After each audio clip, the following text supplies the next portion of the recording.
새벽에 내가 기다리겠습니다. 새벽에 내가 기다리겠습니다. 는 제목으로 제가 묵상한 것을 여러분과 함께 나누겠습니다. 주님, 나의 기도에 귀를 기울여 주십시오. 라고 시편 5편 말씀도 다른 탄원시처럼 주님의 이름을 부르고 주님 부르고 그의 소원을 말씀드리고 있습니다. 그런데 특별히 시편 5편의 앞부분에서 만날 수 있는 느낌은 사뭇 다른 것과 다른 시편과는 좀 차이가 있는 것을 볼 수가 있었어요. 주님 하고요. 나의 기도에 귀를 기울여 주십시오. 하고 난 다음 같은 의미, 비슷한 의미의 단어들을 계속 반복해요. 제 기도에 귀를 기울여 주십시오. 또 어떻게 해달라고 합니까? 제 신음소리를 들어주십시오. 앞에 소리 들어달라 했는데 또 신음소리를 들어주십시오. 그 다음에는요. 나의 탄식소리를 귀 담아 들어주십시오. 아마 이 한글 번역도 그 느낌을 살리려고 점점점 뭔가 의미를 확대하는 느낌이 들어요. 나의 임금님, 나의 하나님, 나의 왕이여 한 것을 여기서 나의 임금님 더 우리에게 와닿게 나의 하나님 내가 주님께 기도드립니다. 이렇게 얘기를 하고 있어요. 그냥 한마디만 하면 될 텐데 지금 비슷한 의미의 내용을 4번 반복하면서 그가 하나님께 말씀드릴 테니 주님 좀 들어주십시오 라고 얘기해요. 여러분 여기서 우리가 느낄 수 있는 느낌, 시인의 감정, 여러분 시편은 다른 책보다도 감정이라는 부분이 매우 중요합니다.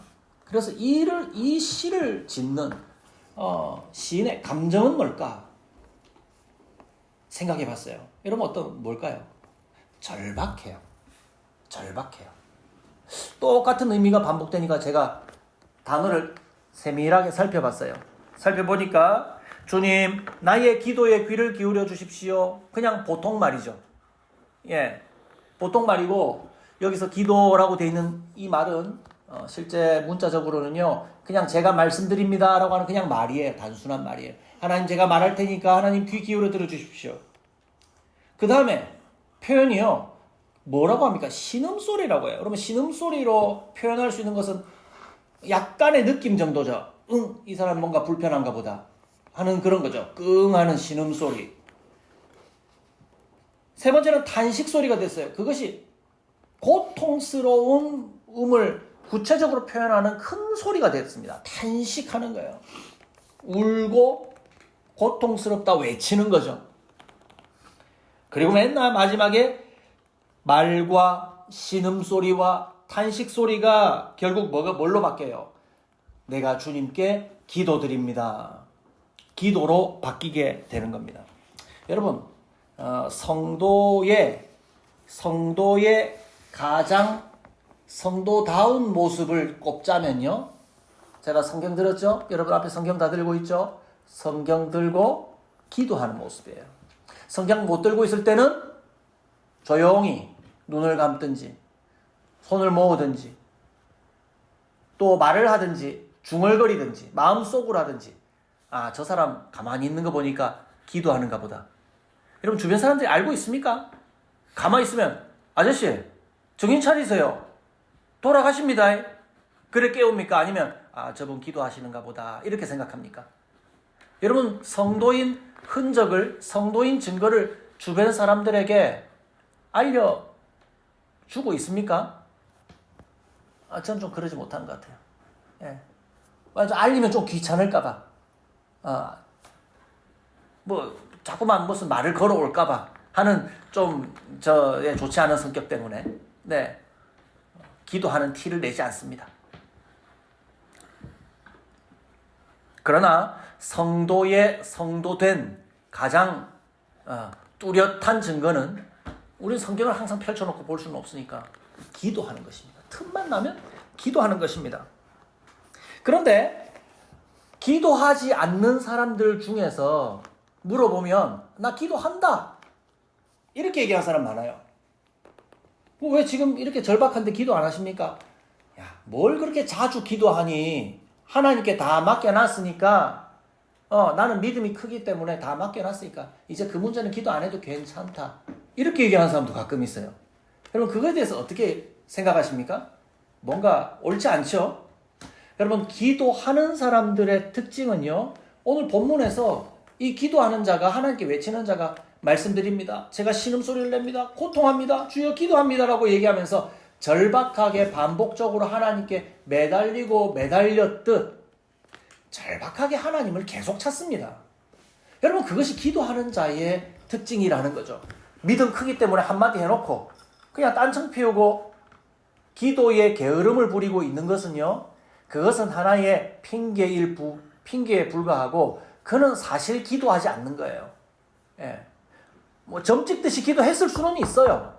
그러나 계속 기도하지 않는 것은, 쉬지 않고 기도하지 않는 것은 기도의 본질에서 벗어났다 이 말씀입니다. 그래 맞아, 내 기도해야지, 틈만 나면 기도해야지 라고 마음 갖는 것이 기도에 대한 합당한 태도라는 거예요. 그래서 다음 절을 보니까요, 이 사람은요, 주님 새벽에 드리는 나의 기도를 들어주십시오. 새벽에 내가 주님께 나의 사정을 아뢰고 주님의 뜻을 기다리겠습니다.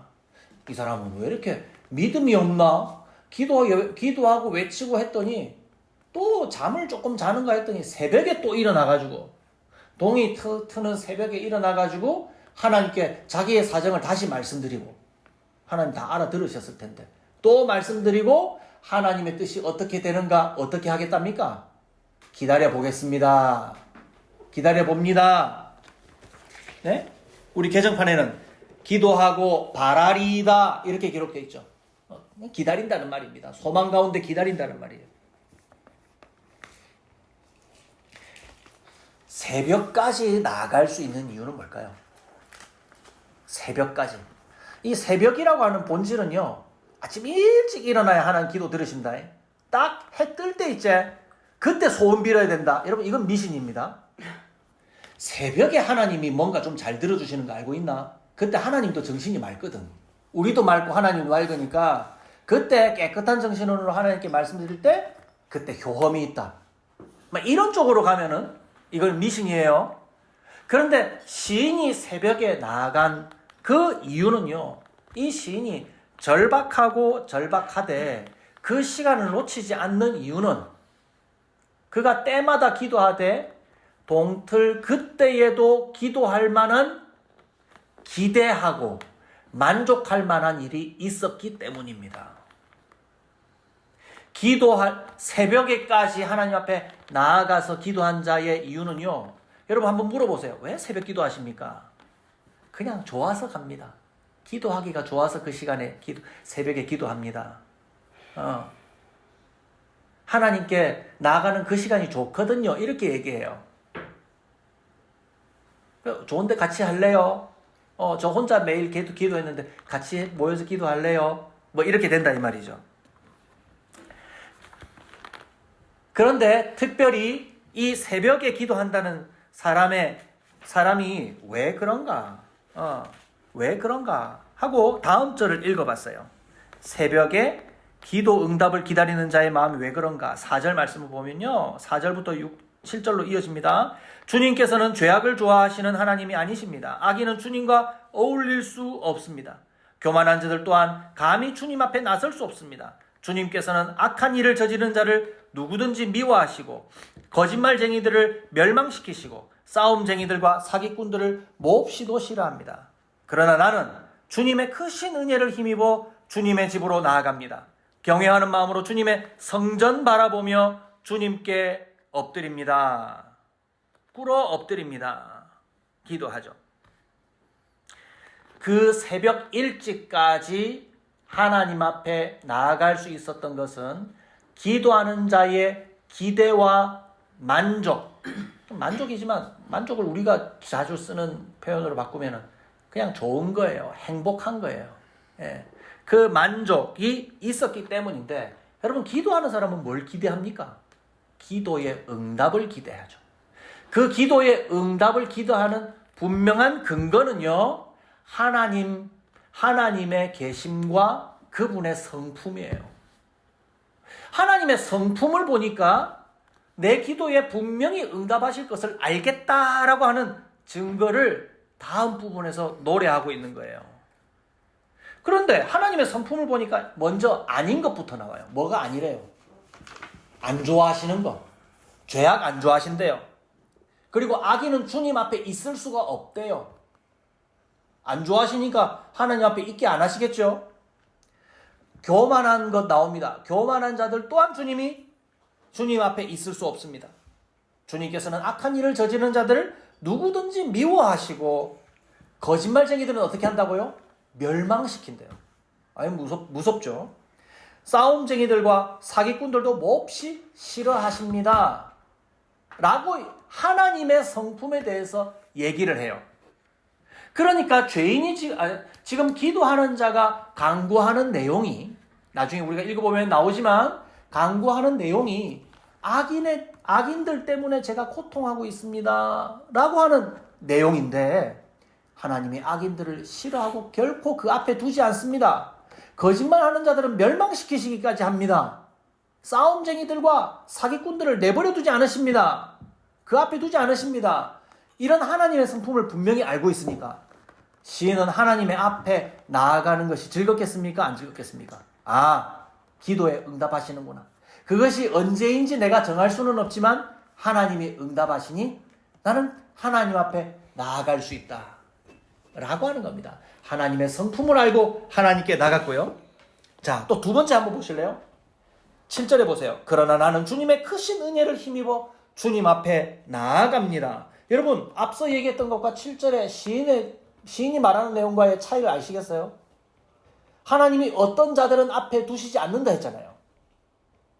지금 기도하는 자의 마음에 불편함을 일으키는 자들은 대체로 죄인들인데 그들은 하나님 앞에 두시지 않는다라고 하는 성품을 말씀하셨다면 지금 기도하는 자는 어디에 나가요? 하나님 앞에 나아간다. 여러분 즐거움이 느껴지십니까? 하나님은 그들을 배제시키셨지만 나는 하나님 앞에 나아갈 수 있는 거야. 나 이것까지 해야 되나? 이 아침까지 일어나가지고 하나님 앞에 머리를 조아려야 되고 좀 피곤하다. 이거 의무예요. 안 하면 안 돼요. 이 문제가 아니라 그들은 못 나아가지만 나는 하나님 앞에 갈 수 있다. 내가 죄가 없기 때문에 갈 수 있는 겁니까? 아니요. 나도 허물이 많지만 하나님이 어떻게 하신다고요? 나는 은혜로 하나님이 불러주신다. 그래서 나는 하나님 앞에 나아가는 것이 허락되었고 기쁘다 하는 마음으로 나가고 있다는 겁니다. 그래서 지금 이 시인의 마음 상태는 어떤 것인가? 이 시인은 자기의 마음을 괴롭히게 하는 그 자들을 하나님께서 내버려 두시지 않을 것이라는 기도 응답의 확신과 더불어 받아주시는 하나님 앞에 내가 용납받았다라고 하는 그 감사한 마음으로 하나님 앞에 기도함으로 나아가고 있다라고 하는 거죠. 그리고 동시에 하나님 앞에 죄인들은 서지 못하나 저는 은혜를 받아 하나님 앞에 나아간다라고 하는 그 개인의 마음은 어떻겠습니까? 하나님이 나는 죄 지어도 받아주시니까 나는 계속 죄 지어도 되겠다. 돈으로 내가 사람들한테 사기치고 고리대금 받아먹고 내가 살아가고 있는데 100만 원 빌려주고 지금 그 이자 30만 원 거두고 아직도 저 사람은 이자를 다 못 치르고 있는데 계속 나는 이자를 눈덩이처럼 붙이고 있지. 하나님이 나를 복되게 하시는구나. 이렇게 나는 못되게 악착같이 살아도 나를 불러주신다. 여러분 이런 마음 가질 수 있습니까? 내가 저 사람을 매우 괴롭게 지금 하고 있는데 그거 그 사람에게 고통이겠지만 나는 하나님께 나아간다. 여러분 이렇게 할 수 없어요. 앞서 죄인은 하나님께서 용납하시지 않으시지만 나는 은혜로 받아주신다라는 기도를 하는 사람은요. 그 마음가짐이 어떻어요? 내가 완전히 깨끗해서 하나님 받아주시는 것이 아니라 은혜로 나를 받아주신다는 것을 알고 죄에서 자기 자신을 거룩하게 하는 마음으로 또한 나아가게 되겠죠? 그게 하나님께 나아가는 사람의 마음가짐이라 하는 겁니다. 거기서 하나 더 나아가서 하나님께 나아가는 사람들은요, 하나님께 기도로 나아가는 사람들은요, 죄의 문제에 있어 내가 직접 결부되지 않는 것에 있어서도 매우 민감한 사람이 되어야만 합니다. 민감한 사람. 여러분, 이건 공적인 문제죠. 내가 직접 그 죄에 가담하지 않았거나 않았을 수도 있고, 또 내가 그 죄 때문에 직접적인 피해를 받지 않는다 하더라도 우리 사회에서 일어나는 도덕적으로 문제가 있는 일들, 지금 여기서 언급하는 것, 악행과 거짓말하는 것과 사기치는 것과 누군가가 그 일들 때문에 빼앗김을 당하고 물질이나 자기 신체나 그런 것에 해함을 당하고 고통하는 문제에 대해서 아이고 저 사람 그렇네 하고 남의 일로 여기는 것이 아니라 그것을 우리가 한 공동체로 여기면서 공적 영역에 일어나는 도덕적인 문제를 나의 문제로 여기고 고통하는 자, 여러분 그 사람이 성도입니다. 여러분 예수 믿는 사람들은 사회에서 일어나는 불의한 일들에 대해서 그냥 침묵해서는 안 돼요. 가장 먼저 하나님께 기도하고요. 이 문제를 우리 사회에서 어떻게 잘 해결해 나갈 수 있을 것인가에 대해서 믿는 자들과 또 함께 있는 이웃들과 상의하며 앞장서서 너무 과도하게 그 일만 하는 것은 옳지 않습니다만은, 네. 균형감 있게 그 일을 잘 감당하는 것이 하나님의 뜻이라 하는 거예요.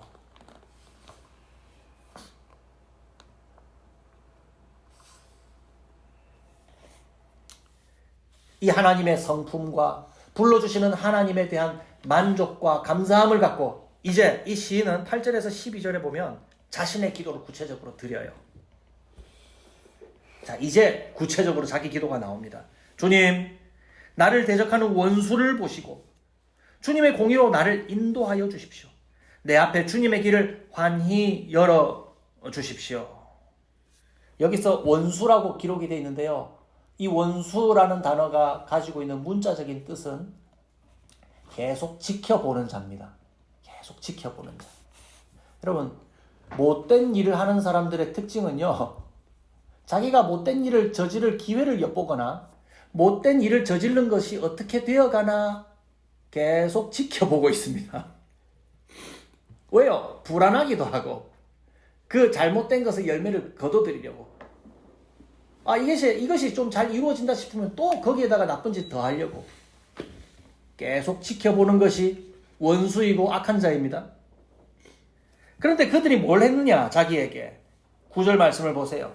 그들의 입은 믿을 만한 말을 담는 법이 없고 마음에는 악한 생각뿐입니다. 그들의 목구멍은 열린 무덤 같고 혀는 언제나 아첨만 일삼습니다.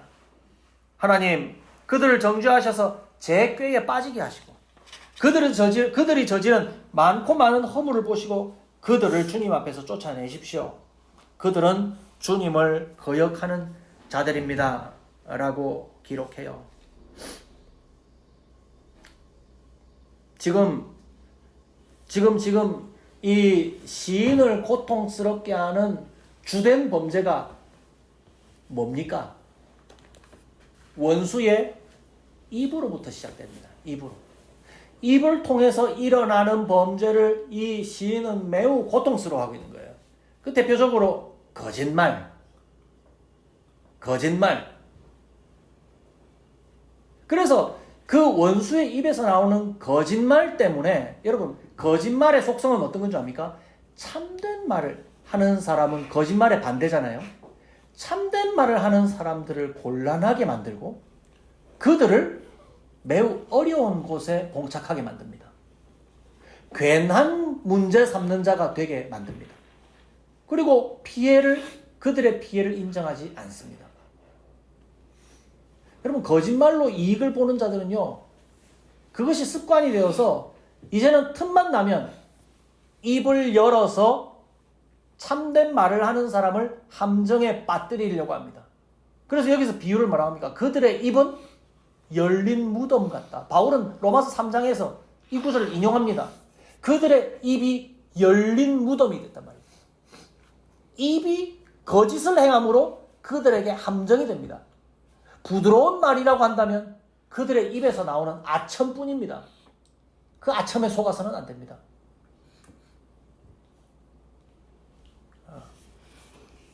좋은 말 해준다고 항상 기분이 해벌레 좋아지시면 안 됩니다. 우리 가족들끼리 좋은 덕담하는 것은 좋은 것인데 그 사람의 전반적인 인격을 보고 그 말을 평가해 봐야 됩니다. 그들의 입은 거짓을 베풀고 입은 듣기 좋은 아첨인데 그것은 모두 한마디로 말하면 뭐예요? 죽음으로 이끄는 함정이라 이 말입니다. 함정. 지금 이 시인이 구체적으로 어떤 일을 겪었는지는 확실하지는 않지만 이 시인은 지금 이 거짓말과 그리고 그 거짓말에 빠져서 함정에 빠져서 죽음의 수렁 가운데 매우 고통하며 신음소리를 내며 그 부작용 때문에 하나님께 탄식하는 소리를 올려드리고 있는 거예요. 시인 개인이 겪은 일과 함께 그 공동체가 함께 겪고 있는 문제일 수 가능성이 높아요. 왜냐하면 이 노래를 하는 사람은 우리가 앞서 얘기한 것처럼 고위 관직자, 다윗, 왕일 가능성이 높기 때문입니다. 네. 여러분, 우리 사회에 거짓말이 얼마나 많이 만연해 있습니까? 네. 거짓말은 하나님이 매우 싫어하시는 겁니다. 여러분, 앞서 얘기했지만 하나님 앞에는 죄를 둘 수가 없는데 반대로 하나님 앞에 나오는 자들은 하나님께 은혜를 받아 거룩한 길을 걸어가는 자들만 하나님이 용납하시죠. 그래서 우리는 하나님의 자식들이죠. 성도는 참되고 거룩하게 살아가는 것을 염두하고 살아가기 때문에 착하게 살아가는 도덕적인 것들은 마땅히 따라옵니다. 왜요? 우리는 하나님의 자녀들이기 때문에. 근데 거짓말하는 자들은 누구의 자녀입니까? 요한복음 8장에 보면 예수님께서 거짓말하는 자는 그 아비가 마귀가 그 아비다 라고 그렇게 예수님이 말씀하셨죠. 거짓말하는 이유는 그 아비가 마귀이기 때문입니다. 그래서 거짓말이 아이고 귀엽다 그런 실수할 수 있지 라고 무턱대고 덮어주는 문제가 아니라 거짓말은 결국 하나님이 앞서 얘기한 하나님의 성품은 뭡니까? 멸망하게 하시는 죄악이다 라고 얘기하는 거예요. 누군가가 우리와 함께 같이 편먹고 있는 사람이 거짓말로 이익을 도모하는 사람이 있다면 야야야 이제 그만해라. 그 마지막은 그것 때문에 네가 패망할 수 있다. 패망할 수 있다. 정치인들 거짓말 잘하죠. 거짓말 잘해야지 그 상황을 모면할 수 있기 때문에. 그런데 결국에는 그 거짓말이 그 사람을 더 곤란하게 만들어서 오갈 데 없는 길에 봉착하게 만듭니다. 그를 매우 수치스러운 길로 계속 이끌게 된다는 거예요. 그래서 거짓말에서 잘된 정치인은 없습니다.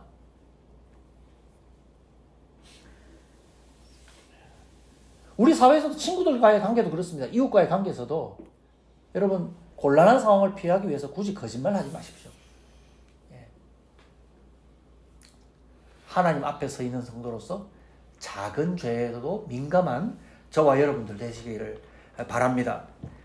자, 그러면 시인은 뭐라고 얘기합니까? 시인은 자신의 각오와 기쁨을 얘기합니다. 그러나 주님께로 피신하는 사람은 누구나 기뻐하고 길이길이 즐거워할 것입니다.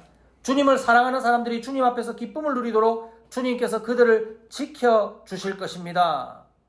라고 얘기합니다. 여러분 지금 시인은 악인의 잘못에 대하여서 그를 벌 주십시오라고 얘기하고 난 다음에 자기는 하나님을 피난처로 삼고 있기 때문에 그 안에 기쁨이 있다라고 지금 얘기하고 있죠. 예. 이것은 우리가 좀 잘못 보면은 이렇습니다. 하나님이 우리를 보호해 주시니까 그들을 벌 주시는 것이 제게 기쁨이 됩니다.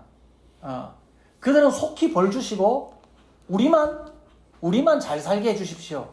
이런 의미의 고백이 앞서 아니라고 얘기했죠. 이 고백은 어떤 것을 함께 동반합니까? 우리도 역시 하나님 앞에 거짓말하지 않고 하나님의 공의로운 심판 앞에 저희들도 서겠습니다 라고 하는 고백인 거예요. 그래서 앞서 제가 뒷부분을 넘어갔는데요. 10절 말씀을 보세요. 그들을 정죄하셔서 제 꾀에 빠지게 하시고. 여러분, 제 꾀에 빠지게 하시고라는 이 기도가 성도는 주의 깊게 나와야 되는 거예요. 자기가 거짓말하는 제 꾀를 많이 펼쳐놓은 사람들은 어떻게 될까요? 이 기도를 하면 불안합니다. 그럼 나도 제 꾀에 빠지게 되는데. 그래서 악인을 죄 꾀에 빠지게 하시고 벌받게 하십시오라고 하는 그 기도를 하는 자는 역시 나도 주님의 거룩한 길로 가겠다라고 하는 다짐과 함께 죄인의 형벌을 하나님께 구할 수 있다는 겁니다. 그래서 이거는 개인적인 감정으로 기도하는 것이 아니라 주여 우리 앞에서 모든 악은 사라지게 해주십시오. 하나님이 이 악을 바로잡아 주십시오 라고 하는 공적 영역에서의 기도의 성격이 훨씬 강하다는 걸 얘기하고 있습니다. 그러니까 기도할 때는요, 자기 처음에는 하나님 앞에 고통스러움을 얘기했다가 나중에는 하나님 제가 너무너무 고통스러운데 주여 우리 가운데 이 죄악을 주님 없애주십시오. 제가 그동안 잘못한 것이 있다면 하나님이 저를 이 자리에 불러주시니 다시는 저는 그 길로 가지 않겠습니다. 저는 거룩한 길로 가겠습니다 라고 하는 공적인 영역과 자기의 결심이 담긴 그러한 기도가 된다는 것을 기억하시기를 바랍니다. 자, 마지막으로 주님께로 자기가 피신한다라고 얘기해요. 피신하면서 우리가 볼 수 있는 발견할 수 있는 단어는 그 안에서 내가 기뻐한다라고 말해요. 주님께로 피신하는 사람은 누구나 기뻐하고 길이길이 즐거워할 것입니다. 주님을 사랑하는 사람들이 주님 앞에서 기쁨을 누리게 될 것입니다. 하나님께서 우리에게 응답하여 주시는 안전은 무서운 일, 두려운 일, 위험한 일을 피하는 정도의 안전이 아니라 하나님 앞에서 기쁨을 잃지 않고 여전히 누리게 해주시는 보호하심이라는 걸 기억하세요. 하나님 보호해 주시는 것은 그냥 위험한 일 막아주시는 정도가 아니다. 이것은 지금 계속 시인이 반복되고 있는 것입니다. 하나님 앞에 나아가는 기쁨, 응해받은 자의 즐거움이 시 속에서 담겼다면 오늘도 이 마지막 부분에서도 마지막 연에서도 주님께 피신하는 자에게 하나님이 기쁨을 주시고 즐겁게 해주시고 그 기쁨을 주님 앞에서 누리게 해 주실 것이다. 주님께서 그들을 그렇게 지켜주실 것이다 라고 말하는 거예요. 그래서 여러분, 기쁨이라는 것은 어디서 오느냐? 만족에서 옵니다. 만족. 앞서 새벽에 절박함으로 나아가는 자가 왜 그럴까라고 물어봤을 때 기도 응답의 확신과 여러분 만족이라고 했죠? 기대하는 것과 만족하는 것이 있기 때문에 나간다고 했죠? 여기서도 마찬가지입니다. 하나님의 보호하심 앞에 나아가는 자, 그 그늘 아래 피하는 자의 기쁨은요, 만족에서 오는 것입니다. 만족. 여러분, 나의 영적인 상태를 재어볼 수 있는 좋은 기준점이요, 여러분, 기쁨입니다. 기쁨. 여러분, 이번 한 주 동안 얼마나 기뻤는가 한번 생각해 보십시오. 기뻤는가. 기쁜 순간이 있었는가. 그 기쁨은 근원적으로 내 환경에 따라서 주어지는 것이 아니라 오늘 시인은 어디에 있다라고 얘기합니까? 주님 앞에 피할 때에, 주님 앞에 불러주심을 받아서 나아갈 때에, 주님 앞에 나의 말씀드리고 신음소리와 또 심지어 고통을 부르짖는 소리가 된 기도가 될다 할지라도 주님 앞에 나아갈 때에 기대함과 만족이 있었고 그 기쁨이 충만했다 라고 지금 말하고 있는 거예요. 여러분 바울 사도는요 불편하기를 극단적으로 감옥에 갇히기도 했어요. 여러분 감옥에 갇혀보신 분 계십니까? 그 경험이 저는 없는데요. 예. 기껏 해봐야 이제 뭐 몸이 구속된 적은 있어요. 군대에. 예. 군대에 구속이 돼서 나는 너무 별로 가고 싶지 않았는데 억지로 간 거죠. 예. 물론 이제 감옥과는 달라요. 거기서 나름대로의 즐거움도 있고 배움도 있고 재미가 있어요. 감옥에서의 구속 상태에서 바울은요. 그 극단적인 불편함 속에서도 자기는 하나님 앞에서 만족한다. 배고픔에도 처할 수 있고 풍부함에도 처할 수 있는 하나님께서 자족하는 마음을 주셔서 자신은 기뻐할 수 있다라고 얘기한 책이 빌립보서예요. 빌립보서.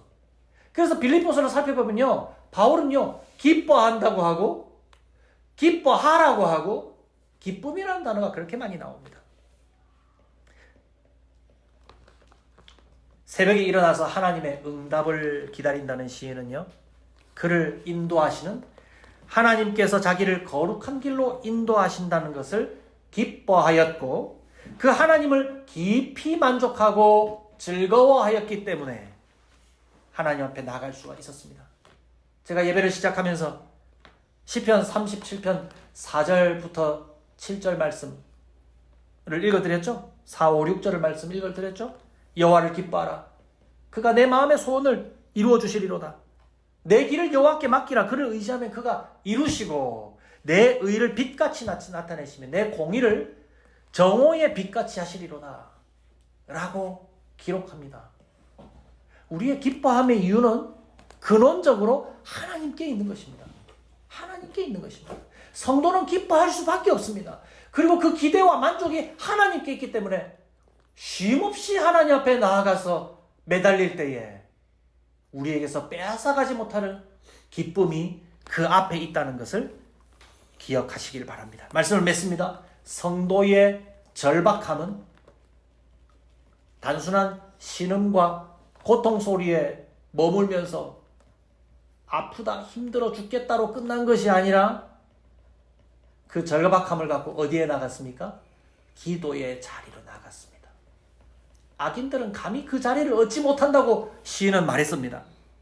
하나님의 인도하심을 받는다고 하면서도 여전히 그 자리를 누리고 있지 못하는, 왜요? 믿지 못하니까 안 나가는 거예요. 믿지 못하니까 기도를 안 하는 겁니다. 그 사람은 자신의 기쁨을 하나님께 두지 않는 사람일 가능성이 높아요. 하나님을 기뻐하는 사람이 아닐 가능성이 높아요. 그럼 우리가 본성적으로 말입니다. 우리가 하나님보다 오락을 더 재밌어 합니다. 예. 저는 그 지점에서 늘 하나님 앞에 죄송해요. 하나님보다 오락이 더 즐겁습니까? 물론 똑같이 비교할 나란한 대상은 아닙니다만 하나님보다 즐거워하고 채우고 싶은 것이 너무 많기 때문에 우리는 기도하지 않는다는 것을 인정할 수밖에 없습니다. 성도의 절박함은요, 그냥 절박함에 머물기만 하면 세속적인 것이 불과해요. 아, 나 힘들어 죽겠다, 못 살겠다로 끝나버리는 세속적인 것이지만 하나님의 자녀로서의 거룩한 길은 하나님 앞에 기도를 함으로 나아가는 자리가 거룩한 길이 될 것입니다. 이웃과 함께 살아가는 세상의 문제 속에서도 부도덕한 일을 자기의 문제로 여기며 깨닫게 될 때마다 하나님 앞에 기도하며 나아가시는 저와 여러분들이 되기를 바랍니다. 그러면 어두움을 깨뜨리고 이 온 세상의 어두움을 깨뜨리고 광명을 주시는 새벽이 우리의 인생에 찾아오듯이 성도의 기도에 응답하심이 끊임없이 하나님 앞에 나아가는 우리에게 반드시 나타나 응답해 주실 것이라 믿습니다. 여러분, 그 확신이 열심으로 하나님 앞에 나아가 하나님을 기다리며 하나님께 기도하면서 거룩한 길을 걸어가는 저와 여러분들의 여정이 되기를 주님의 이름으로 축복합니다.